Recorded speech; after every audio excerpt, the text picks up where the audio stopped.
Partly to, I think cardinal to the fight, the trade war that we've come to know it as between President Trump and Xi Jinping, China, US, is intellectual property.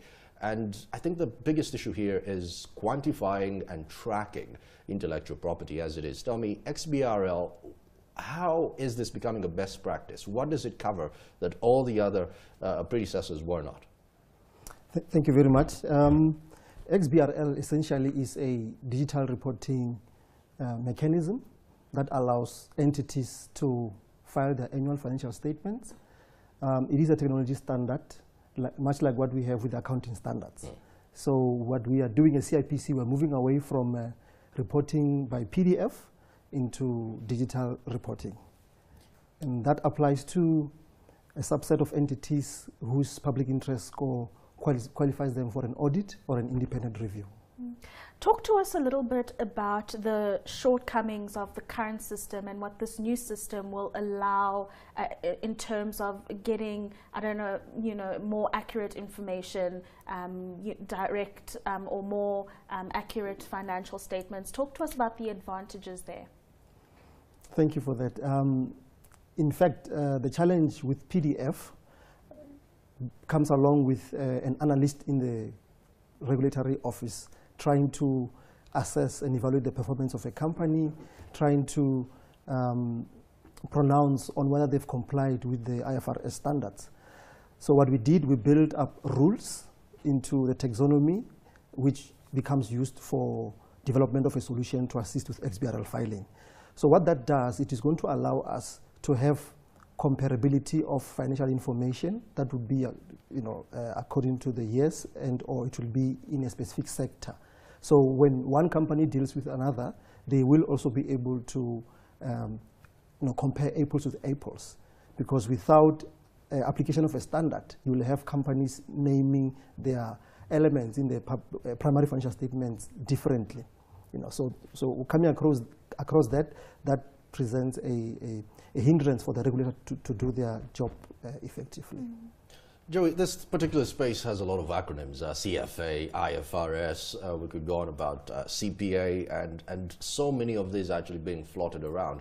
When ASCUDA 1, when we come to a cross-border trade, when ASCUDA 1 was actually rolled out, then ASCUDA 2, the cost of compliance and migrating on many of these systems was so immense for some of the countries that they were just like, let's stay with what we had.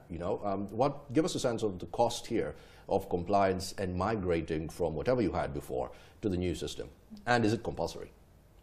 Yes, XBRL filing is compulsory from 1 July 2018, but that applies to, as I mentioned, medium to large entities.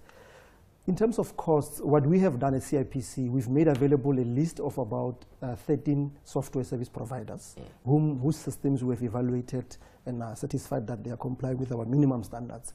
So what we always encourage filers is to approach those software service providers who will, based on their experience, assist specific companies with the types of solutions that they have. One type of solution can be that at the end of preparation of financials, the company can insist on their financials having to be tagged only. However, some entities would want to incorporate XBRL across their financial systems internally, but that we see as more of a medium term. I'm sure that you can appreciate will come with a higher cost. But the one of complying with 1 July, for us, we believe if company can finalize its process and just gets its financials tagged, that should come at a reasonable amount. Joey, I may be far-reaching here, but is this system one of the ways we can prevent accounting disasters like we saw with Steinhoff, for example? Would the system be a way in which to curb that activity that we're seeing in corporate South Africa currently? Yes, one of the reasons for introducing XBRL is because since the Act was promulgated, a lot of monitoring and oversight by CIPC was done basing its evaluation on PDF documents, which on its own limits the capacity of the regulator to play its oversight role. So when we receive XBRL data, it will come in a structured format, which means it's machine to machine. The analysis thereof is going to be coming through a business intelligence capability. So that means companies will no longer be able to reflect particular amounts in the one set of statements, and in another set presents other amounts. So the system will immediately pick up anomalies, issue a red flag to the company, but also to the regulator to say, this specific filing comes with a number of red flags.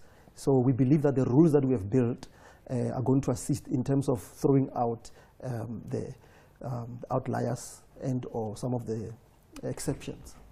Brilliant. Joey, finally, very briefly, this gives me a sense that maybe you might need more manpower to actually track all of this, because I'm going to quote you here. You do go on and say that this allows for CIPC to check that the information received is legitimate. And then I'm asking myself, okay, so if the red flags are actually drawn out, would that mean that these are actually passed on to maybe Ropi here, then she also goes through this? And is it actually creating a domino effect of more jobs to be created? We believe that, especially for the software service providers, because they will be doing a lot of tagging with the specific entities. So yes, there will be benefit for both filers, software service providers, and the regulator. You can imagine companies wanting to conduct technical analysis. At the moment, if they have to do that on PDF documents, it becomes very difficult. So, but when we provide them structured data, it's easy for them to just run it through their systems and gives them results.